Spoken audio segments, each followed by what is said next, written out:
Situasi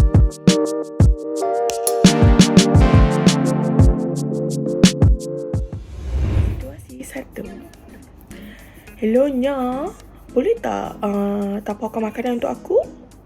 Okay, thank you. Nya. Situasi 2. No, kau ni memang menyakitkan hati kan? Kau jangan ingat mak tak tahu kau ni cuba nak caras anak ikan mak. Kau jaga-jaga sikit Sekali lagi mak tahu kau siap. Mesti pernah dengar kan dialog-dialog sebegini, ataupun anda pernah nampak di mana-mana situasi seperti di atas, ataupun anda sendiri yang sering menuturkan perkataan-perkataan sebegitu di dalam perbualan anda. Okay. Jadi ini yang kita panggil sebagai gender dysphoria. Okay, untuk hari ini saya ingin membincangkan berkenaan dengan topik ini, iaitu gender dysphoria.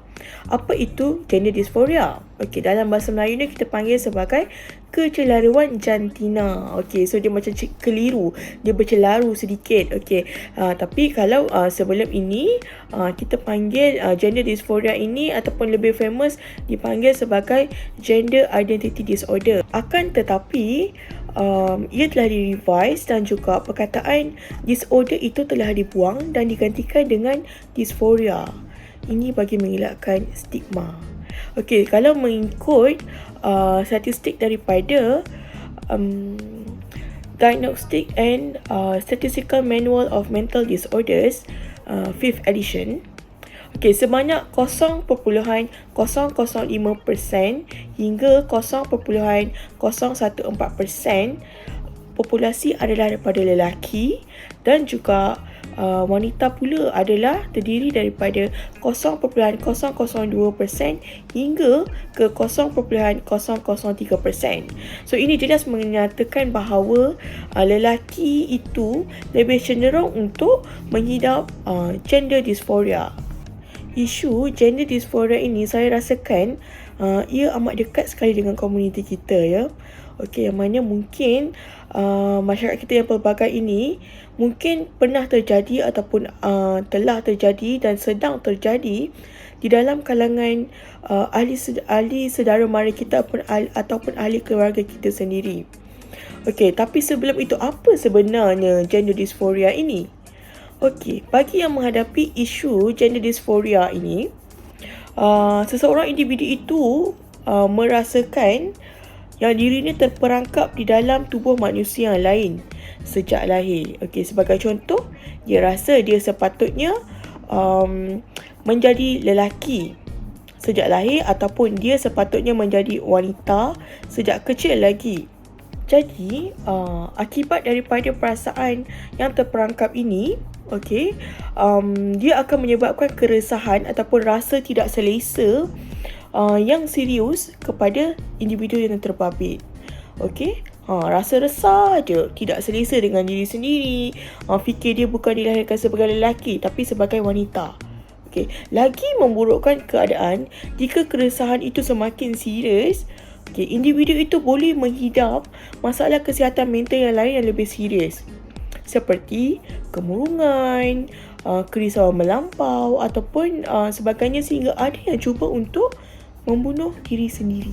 Keresahan jantina ini sememangnya memberi kesan yang sangat serius kepada seseorang individu itu, dalam pelbagai cara.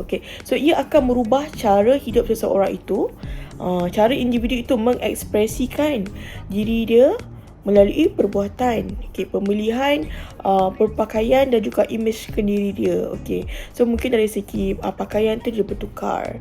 So contohnya sebagai lelaki, dia lebih suka untuk ataupun lebih memilih untuk memakai pakaian seperti wanita. Ada yang bertukar-tukar. Sekejap siang jadi lelaki, malam jadi wanita. So kecelaruan ini juga ada yang sampai tahap ingin berubah secara medikal ataupun secara perubatan, iaitu dengan membuat keputusan untuk melakukan pembedahan transseksual ataupun membuat pembedahan transgender. Dia buat keputusan untuk menukar jantina kepada lelaki kepada wanita, sebabkan rasa terperangkap yang dirasa dia adalah wanita sebenarnya, bukan lelaki. Akan tetapi ada juga mereka-mereka ini selain daripada membuat pemudahan transgender ataupun transseksual, mereka juga membuat pilihan, iaitu dengan membuat rawatan hormon ataupun menelan pil-pil hormon untuk develop ataupun membina dia punya jiwa yang terperangkap itu. Okey, tapi jika dikatakan jika dilihat, mungkin ini sedikit lucu. Okey, bayangkan komuniti kita yang dipenuhi dengan mereka-mereka yang confused dengan diri sendiri. Ada yang bergelik-gelik ke, berjalan ke, kan. Okey, so macam mana pula? So jika ia terus berlaku dalam komuniti kita, ia boleh menjadi musuh di dalam selimut. Apa pula musuh dalam selimut tu? Okey, tapi itu bukan yang saya akan bincangkan pada kali ini. Okey, itu boleh cari sendiri peribahasa tu. Okey, so berbalik juga kepada isu kecelaruan jantina ini ataupun keresahan jantina ini. Ini sebenarnya boleh terjadi disebabkan beberapa faktor. Okey, kita bincang kepada faktor.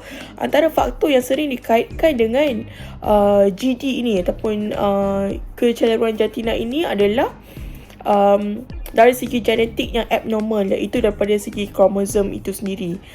Dia tidak normal, ataupun ketidakseimbangan hormon semasa proses kehamilan si ibu ataupun semasa kanak-kanak, ataupun isu parenting style itu sendiri, dan juga hubungan sosial dengan kawan-kawan dengan yang mana okey, mereka berkawan dengan golongan-golongan yang kita panggil dengan bermacam-macam gelaran seperti pondan, apa lagi, maknya, pondi, mak ayam dan sebagainya. So benda-benda macam ni yang akan mungkin antara punca menjadi faktor seseorang itu rasa macam dia adalah bukan diri dia sebenar. Dan jika diikutkan pada masa sekarang, iaitu zaman trend sekarang ini, kajian yang dijalankan oleh Universiti Malaysia Sabah ataupun UMS pada tahun 2021 mengatakan bahawa antara pengaruh terdapatnya faktor-faktor GD ini, gender dysphoria ini, adalah disebabkan oleh pengaruh daripada influencer ataupun insta famous daripada LGBT yang kita boleh dapati daripada media sosial seperti TikTok ataupun Instagram. So ada juga yang saya lihat kebanyakannya insta famous ini, kita anggap mereka sebagai idol. So ini adalah akan lebih banyak mempengaruhi dan juga lebih mengakibatkan ramai yang menghadapi gender dysphoria. Jadi bagaimana saya ataupun anda mahu membantu golongan-golongan gender dysphoria ini? Macam mana tu? Okey, yang pertama, mungkin kita boleh katakan kita boleh minta individu ini untuk mendapatkan khidmat kaunseling daripada kaunselor berdaftar, yang mana kita lihat untuk menjalani sesi kaunseling, individu itu kita boleh kita boleh berikan khidmat nasihat, konsultasi ataupun intervention yang kita boleh buat, dan juga ataupun psikoterapi untuk mereka.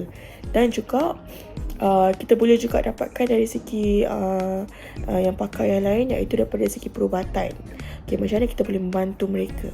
Seterusnya, apa yang boleh kita bantu mereka golongan gender dysphoria ini adalah dengan jangan pulaukan mereka, ataupun dalam bahasa sekarang kan, jangan palaukan mereka. So kita kena support dia.